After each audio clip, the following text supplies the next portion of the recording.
ये पैगाम है भारत के हर कंटेंट क्रिएटर के नाम। जय भीम बड़ा सीधा हंसी, जय भीम। जय Bhim app available on the play store and Apple app store now. कमियां तो बहुत सारी जो क्षेत्रवार है, जो चीज़ें हैं, वो सारी चीज़ें आप सबके सामने माननीय बहन जी ने उस दिन प्रेस नोट भी दिया है और 11 मार्च को भी अपनी बात कही है। तो कारण जो चुनाव का जो रहा है, जो आरएसएस, बीजेपी और विरोधी पार्टी, खासकर भाजपा, जो ये चाहती थी कि चुनाव हिंदू मुस्लिम हो, और हिंदू मुस्लिम करने में बीजेपी कामयाब रही, और हिंदू मुस्लिम करने के कारण ही ये चुनाव का जो परिणाम रहा है वो रहा है। इसमें जब हिंदू मुस्लिम में कामयाब हुई है तब बीजेपी जीती है। हाँ, लोग झांसे में आ जाते हैं, इस बार भी आ गए लोग झांसे में। तो फिर आप लोग समझा क्यों नहीं पा रहे? हम समझाने का काम हमने पीछे भी किया, फिर प्रयास करेंगे। तो नाकाम हो रहे इसका मतलब? हाँ, ये तो सीधी सी बात है भाई। बीजेपी ये काम समझाने में कामयाब रही प्रदेश की जनता को कि हमारा चुनाव समाजवादी पार्टी से है।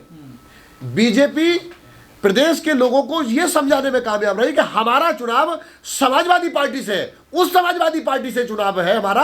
अगर समाजवादी आ जाती है तो इस प्रदेश में अमन चैन नहीं होगा, गुंडई होगी, दंगे होंगे, ये समझाने में बीजेपी कामयाब रही। लोग समाजवादी पार्टी के भय से, जो कमजोर पीड़ित तबके के लोग थे, वो उन्होंने बीजेपी को मजबूरी में, महंगाई को ध्यान में छोड़ करके, जो कोविड की सारी समस्याओं को, दुख तकलीफों को झेलने के बावजूद भी समाजवादी के भविष्य में होने वाले आतंक से डर के मारे उन्होंने बीजेपी को वोट दिया।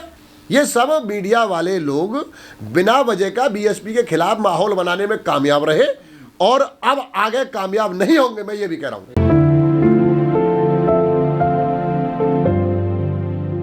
जो लोग मीडिया की बात पे भरोसा करते हैं, वो मीडिया के शिकंजे में आकर के उन्होंने बीजेपी और समाजवादी के चुनाव को मान करके वो दोनों तरफ चले गए। मीडिया के बारे में हम लोग अपने लोगों को पहले से बताएं, साहब ने भी पहले कहा है, मीडिया का रोल है, इसमें कोई दो राय नहीं है। और मीडिया हमारे खिलाफ है, इसमें भी कोई दो राय नहीं है। और मीडिया क्यों खिलाफ है? देखिए, वो अब मीडिया का जो काम है, स्वतंत्र काम करना, वो उससे हट गया है। मीडिया के जो लोग हैं उनकी जिम्मेवारी है, चौथा स्तंभ कहा जाता है, कि वो देश में जो हालात हैं, जो जनता की जो समस्याएं हैं, सरकार को आईना दिखाए, सरकार की जो कमियां हैं लोगों के सामने रखे। ये मीडिया का काम है। लेकिन मीडिया आज मीडिया पूरी तरह से वो उसका भाजपा में विलय हो गया है। उसके कारण बहुत सारे हैं। जैसे अब जो देखिए, मानवर काशीराम साहब ने कहा, मैं नहीं कह रहा हूं कि जो भ्रष्टाचार है, जो कांग्रेस है, कांग्रेस के मुकाबले में भाजपा महाभ्रष्ट पार्टी है। उसका उदाहरण भी साहब काशीराम जी ने दिया है। ये क्या है कि जो काम कांग्रेस करती है उस काम को बीजेपी कई गुनी ताकत के साथ करती है। जैसे विरोधी पार्टियों पे ईडी का, सीबीआई का शिकंजा जो कांग्रेस करती थी, उससे सीख करके बीजेपी उसका इस्तेमाल बड़े पैमाने पर करती है। जैसे भ्रष्टाचार, जो 1991 में जब बीपी सरकार गई, चुनाव हुआ, तो पीवी नरसिंह राव जी की कांग्रेस की सरकार बनी। तो उनकी सरकार अल्पमत में थी। उन्होंने बहुमत में पाने के लिए उस समय जो मेंबर पार्लियामेंट है, वो 40 लाख रुपए में एक मेंबर पार्लियामेंट को अरेंजमेंट किया, एक मेंबर पार्लियामेंट को 40 लाख में। और मैं जो कहना चाह रहा हूं, जो साहब ने कहा है, मैं नहीं कह रहा कि कांग्रेस भ्रष्ट पार्टी है, उसके मुकाबले बीजेपी महाभ्रष्ट पार्टी है। कैसे कि कांग्रेस 40 लाख में मेंबर पार्लियामेंट खरीदती है, जिसके क्षेत्र में 5 एमपी आते हैं। और बीजेपी उत्तर प्रदेश में 1998 में कल्याण सिंह की सरकार को बनाने के लिए क्या करती है, वो 1 करोड़ रुपए प्लस मिनिस्ट्री में एमएलए खरीदती है। तो भ्रष्ट कौन हुआ? यानी मेंबर पार्लियामेंट की कीमत 40 लाख और एक एमएलए की कीमत 1 करोड़ प्लस मिनिस्ट्री। अर्थात कांग्रेस के मुकाबले में बीजेपी महाभ्रष्ट है। जो कांग्रेस विरोधियों पर जो हथकंडे अपनाती थी, उसको हथकंडे को अपनाने में बीजेपी उससे ज्यादा आगे है।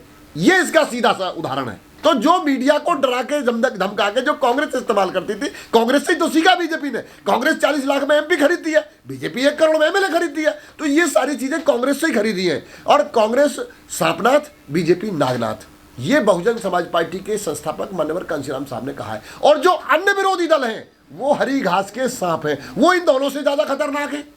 ये साहब ने कहा है, और ये जो सच है। देखिए, हर प्रदेश की अपनी अपनी अलग अलग परिस्थिति है। किसी प्रदेश की तुलना किसी उससे नहीं कर सकते हैं। तो जो मीडिया है, वो आपने देखा नहीं, अन्ना आंदोलन से लेकर के लगातार 24 घंटे मीडिया दिखाता था। वो केजरीवाल जी कौन? अग्रवाल साहब। जो भारतीय जनता पार्टी है और जो अग्रवाल साहब हैं, वो क्या अलग अलग हैं? उनके अपने विकल्प हैं, भविष्य को ध्यान में रखते हुए। देखिए, बीजेपी के लोगों ने ही तो आंदोलन चलाया वो भ्रष्टाचार के खिलाफ। उसी आंदोलन के निकले हुए नेता जनरल बीके सिंह आज भारत सरकार में मंत्री है या नहीं है? तो केजरीवाल जी, बीके सिंह जी और जो दिल्ली की कमिश्नर रही थी किरण बेदी जी, रामदेव जी, ये सारे लोग कौन है? ये सारे लोग बीजेपी के ही तो लोग हैं। बीएसपी को वो सब करना है जिससे ये लोग हटेंगे और बीएसपी सरकार में आएगी। उसे करने के लिए बीएसपी के पास बहुत तजुर्बे हैं, हार के तजुर्बे हैं, जीत के तजुर्बे हैं। बीएसपी के पास कोई ऐसा तजुर्बा नहीं है जिसका इस्तेमाल बीएसपी ना करे, और इनको हटाने में केवल बीएसपी ही कामयाब होगी, कोई दूसरा आदमी इनको हटा नहीं सकता, मेरा दावा है। बीएसपी हटती चली जा रही है। बीएसपी कैसे हट जाएगी? उतार चढ़ाव आते रहे। देखिए अभी आपके सामने नहीं, मैं ये कह रहा हूं बीएसपी कमजोर हो गई, फिर गुड्डू जमाली क्यों वापस आ गए? ये तो आपके सामने है। गुड्डू जमाली क्यों वापस आए? क्योंकि उन्होंने इस बात को एडमिट किया कि वो कोई नेता था, वो तो मौका परस्त आदमी है। नहीं, मौका परस्त नहीं, आप नहीं, आपने पूरी नहीं, गुड्डू जमाली को पूरा नहीं पढ़ा आपने। उन्होंने कहा बीजेपी मेरा घर है, मैं यहाँ पैदा हुआ हूँ, मेरी पॉलिटिक्स बीएसपी से शुरू हुई है। आप मौका परस्त नहीं कह सकते। उन्होंने कहा मुझसे कुछ गलती हुई, मैं जज्बात में आ गया, मेरे से गलती हुई। कि बीएसपी ही इस देश में और प्रदेश में बीजेपी को हटा सकती है, बीएसपी ही समतामूलक समाज की स्थापना कर सकती है, बीएसपी ही मेरे समाज के साथ साथ सभी समाज के लोगों का हित सुरक्षित कर सकती है। ये उन्होंने कहा है, ये तो शुरुआत है। तो आप काहे परेशान हो रहे हैं? या टिकट के चक्कर में बोल रहे हैं? नहीं, टिकट का मसला नहीं है, टिकट का मसला नहीं। चुनाव तो नहीं, चुनाव उन्होंने जब एक बात बताइए, जब आएगा आदमी तो चुनाव के झुंझुने बजाएगा। यहाँ जो लीडर है, जो चुनाव में 10 साल एमएलए रहा है, अभी भी चुनाव लड़ा है, तो चुनाव वो नहीं लड़ेगा तो क्या मैं आप लड़ेंगे?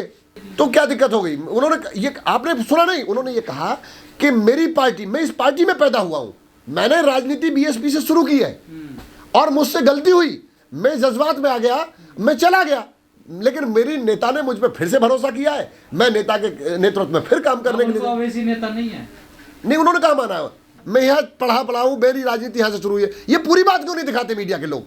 आधी बात पे क्यों ताकत लगाते हैं?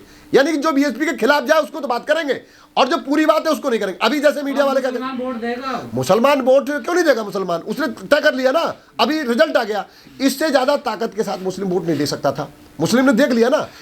मैं ये कह रहा हूं, उनका अनुभव ही तो वापस आ रहा है कि भाई हमने जितनी ताकत लगा सकते थे, कांग्रेस का गठबंधन देख लिया, आरएलडी का गठबंधन देख लिया, चंद्रशेखर का गठबंधन देख लिया, मतलब कोई ऐसा गठबंधन था उनके साथ नहीं था, उन्होंने पूरी ताकत के साथ लगा लिया, रिजल्ट 0 रहा। ये उन्होंने अध्ययन करने के बाद ही तो वापस हो रहे हैं। वो सब ये तय कर लिया कि उनसे कुछ होने वाला नहीं है।